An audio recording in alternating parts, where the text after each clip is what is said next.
व्यास याचा अर्थ काय? एक असा सेंटर, एक असा केंद्रबिंदू, ज्या केंद्रबिंदू पासून सगळ्या दिशा समान असतात त्याला व्यास म्हणतात. त्यामुळे हे व्यासपीठ आहे. मीही माझ्या गुरुदेवांना प्रश्न केला, गुरुदेव मी ऐकलं स्त्रियांनी व्यासपीठावर बसू नये, हे योग्य आहे का?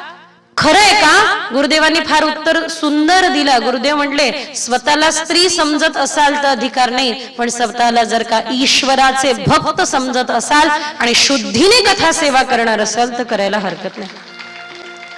ज्यावेळेपासून गुरु आश्रित आहे त्यावेळेपासून अत्यंत शुद्धीने या ठिकाणी ही सेवा चाललेली आहे. विनम्रतेने या ठिकाणी सांगावं असं वाटते की भक्त नव्हते, पण गुरुने एक अशी कृपा केली की भक्त हृदय व्हावं याकरिता त्यांनी खूप बल दिलं. गुरु आपलं बल देतात, ज्याला गुरुबल म्हणतात. गुरु आपलं बल देतात आणि आपल्याला भक्ती प्रदान करतात.